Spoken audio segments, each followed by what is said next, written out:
Hey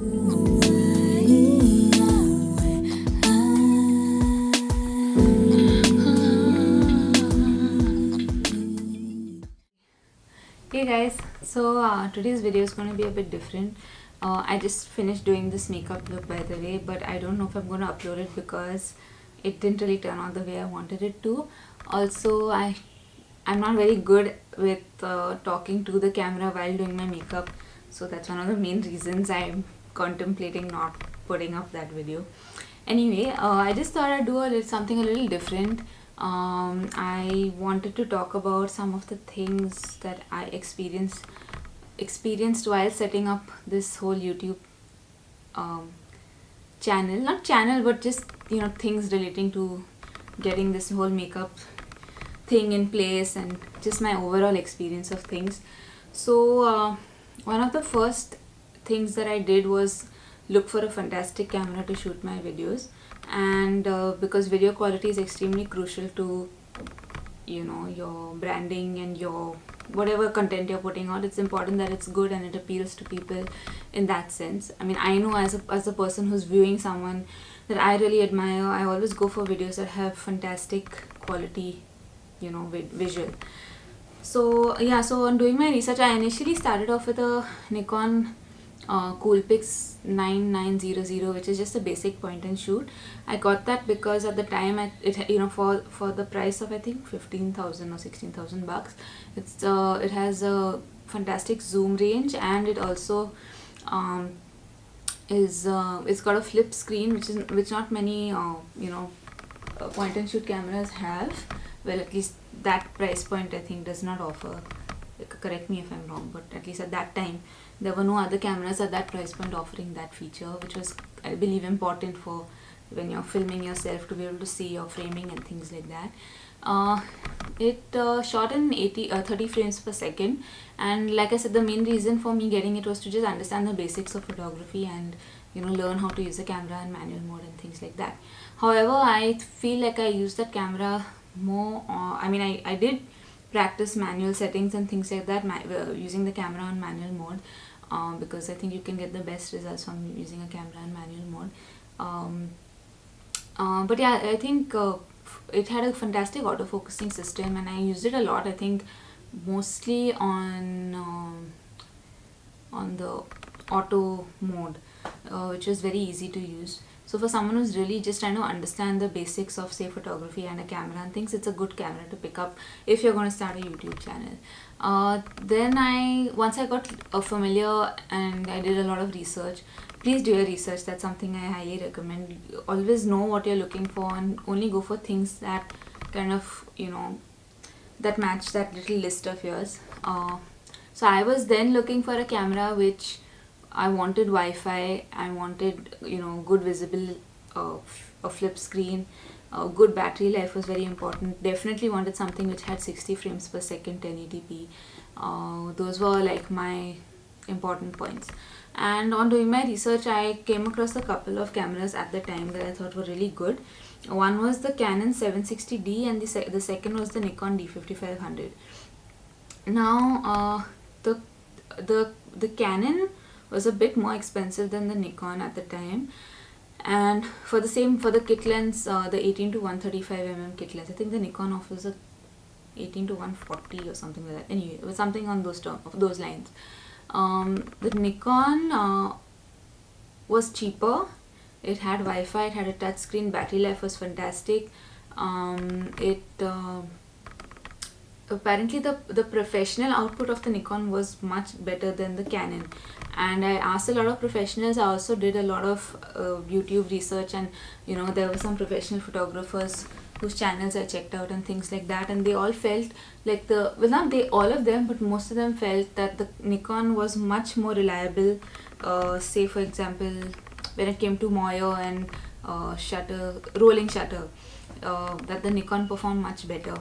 Canon, the autofocusing system on a Canon is fantastic, and that's one of the only negatives about my camera. I settled for the Nikon D5500 because it had everything I wanted, and the winning point for me was that it shot in 60 frames, which the 1080p 60 frames per second, which the Canon did not shoot in, which I thought was really stupid. on Canon's part, considering the predecessor, which was the 750D, wasn't, didn't shoot in 60 frames. And especially now that there's this whole YouTube, blogging culture going on, I think they should have known better. I would have definitely, actually not definitely, but I would have strongly considered that Canon if it offered 60 frames a second. So my advice to you, and I'm saying this because I'm, from my experience of using the Nikon, I don't regret my Nikon, but I really, really, really sometimes think, man, I should have gotten a Canon, because the only reason being that I'm doing more video, and the autofocusing just bounces a lot. It's not smooth at all. I'm sure you can tell from this video that it bounces a lot. So if you're someone who's contemplating doing more video than photography, then I would recommend getting a Canon. And I believe that the Canon 80D is a really, really good camera. I don't know about the battery life and things like that, but I do know that it's got amazing video quality, that the autofocusing system generally on Canon is fantastic. So I would recommend going for that. And if you're going to invest in a DSLR for video specifically, like that's my main focus here, then I would recommend going for a Canon, not a Nikon, because you're just going to especially if you're doing like videos, self videos where you're filming yourself, you're filming makeup on yourself, that kind of thing, you're going to want to get a Canon. Apart from that, the Nikon is fantastic. I've had amazing image results, and the video is also really good. 60 frames per second, 1080p, all of that. Battery life is great. I can transfer the images directly from the camera onto my phone, because there's an app that connects to the phone. And I think the new Nikon that's coming, all the D5600, I think they have some new software or something like that, so you can check that out. But yeah, the another downside of getting a Nikon over a Canon is that the Nikon does not come with, say, a software where you can tether your camera and get a live view of what you're doing. So I think Canon has something called the EOS utility software. So all Canon users can tether their camera directly into a laptop, and you don't even have to get up to start and stop your video. You can do everything from your laptop. You can adjust your aperture, you can adjust your ISO, your shutter speed, everything. I have been trying really hard to find something similar. I do know that Nikon offers a software, I think it's called Capture. I forgot, I was looking at it today itself, but they don't offer the free download or whatever. You have to buy it. They do offer a free trial, I think, for 30 days, which didn't work on my computer for some reason. And I don't know, I've not heard such fantastic reviews about that software either, so I wouldn't want to spend, say, 14,000 bucks to get something that's not going to work anyway. Yeah, so that this is a little bit of advice I'm going to throw out there for anyone who wants to start a YouTube channel. Like, especially, like I said, especially if you're focusing on video, I would recommend looking at Canon over Nikon right now. The other thing that I want to talk about is lighting, and my recording is going to stop any second, so I'm just going to manually do that and restart the video and talk about lighting now. Yeah, so the second thing I wanted to talk about was lighting. So I have two umbrella lights that I think there are 3 or 2. I think 2. So I got a set of 2 umbrella lights. Excuse me. Yeah. So I got a set of 2 umbrella lights which are on either side of my setup right now, and it looks pretty decent. But for someone who's done, like I do a lot, like I said, I love doing my research.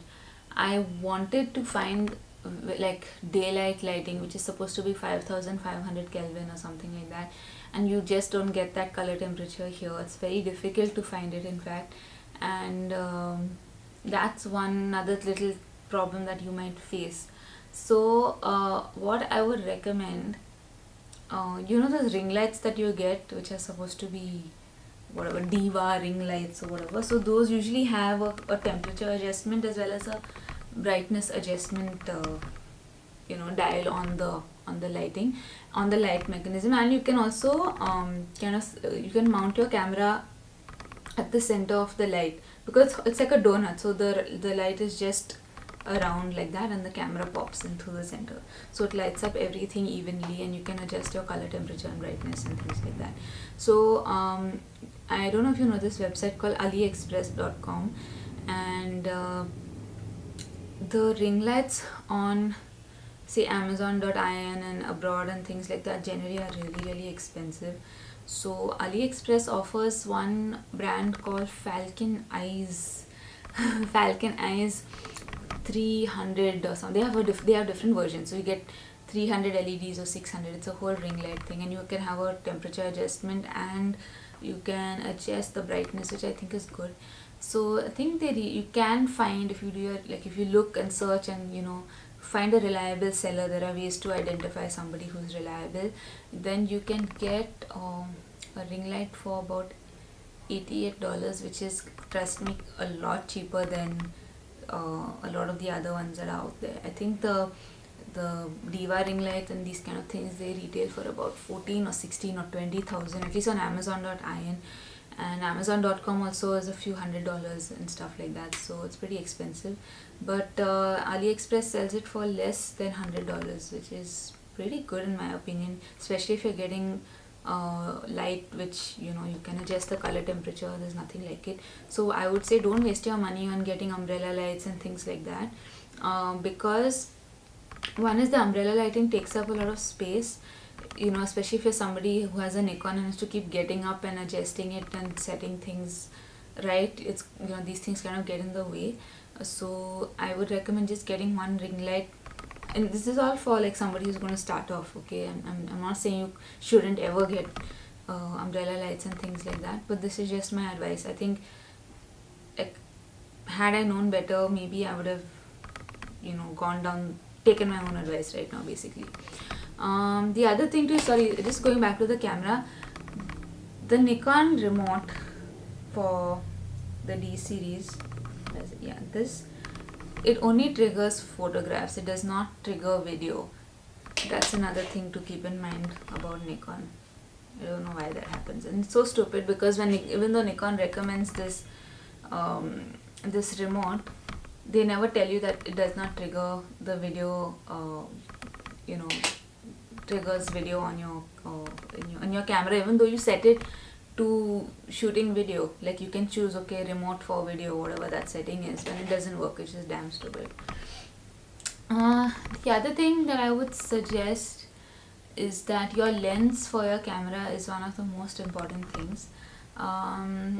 If you're getting a Nikon, I would recommend two lenses. One is, either you can actually just buy a Nikon body, and invest in a lens like the Sigma, which it's pretty hefty. The 18 to 55 1.8, which is really fantastic. Is it 18 to 55 or 18 to 35? I think 18 to 35, yeah.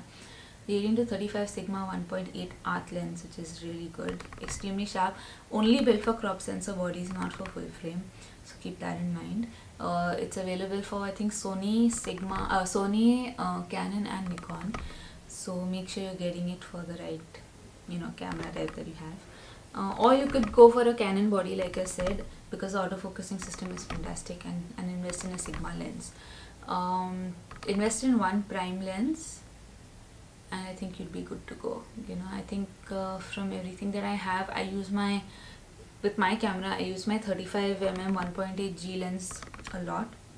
I get amazing pictures and some pretty good video as well. I have the 50 to 100 1.8 Sigma lens, and I have a few lenses, but I'm just talking about the ones that will work best for video. I have this AFP Nikon lens as well, the 18 to 55 one, which is pretty okay. I found that lens generates a lot of noise for some reason, like a lot of grain in the background and things like that. I don't know why that is. It has nothing to do with the ISO. Even though the ISO is low, sometimes I've noticed that there's noise. So I would suggest don't get that AFP lens, even though it's silent mode and all of that thing, because Nikon is just about releasing these lenses into the market now, and they might seem like, okay, they're taking a step further to the whole silent mode, better autofocusing system thing, but you can't compromise on your image quality and video quality because of technology.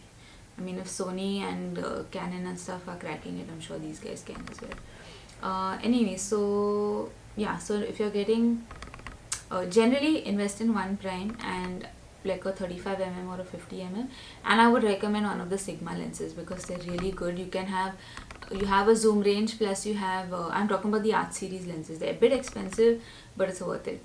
And like I said, it has a 1.8 constant aperture, so you can, even though it zooms in and you have some range with the lens, it's not going to reduce your lighting or anything like that. The aperture stays constant is basically my point. Yeah, and like I said,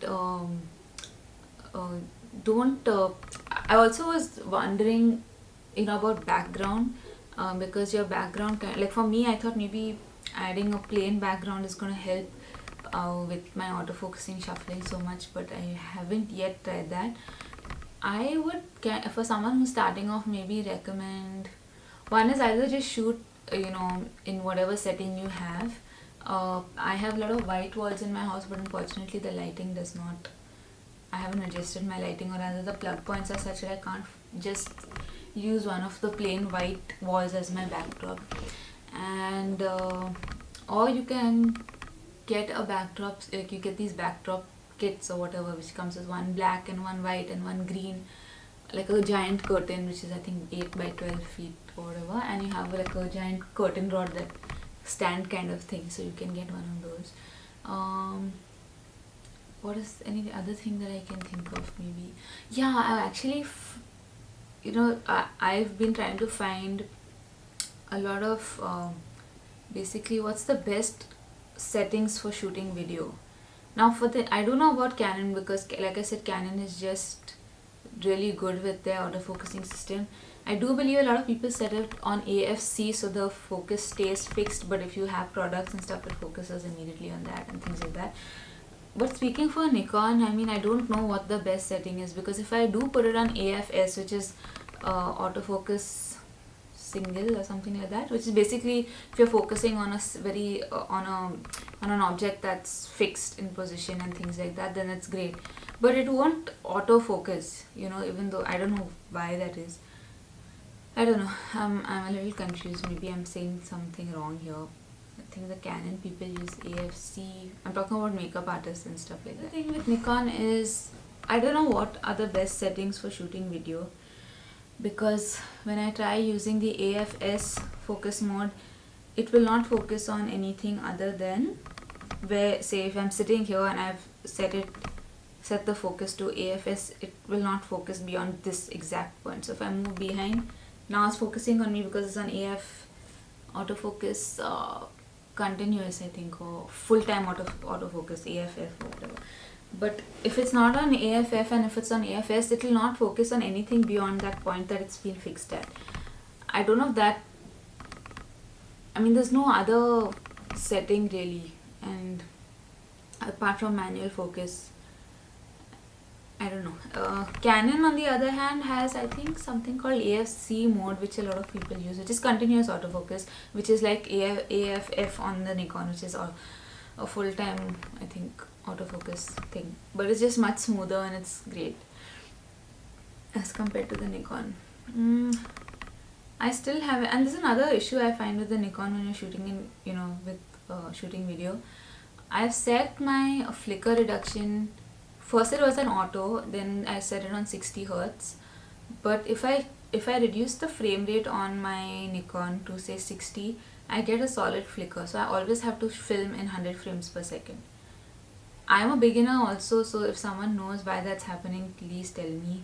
I've tried like different combinations and stuff, but it doesn't seem to work. Anything else that I can think of? As of now, nothing else.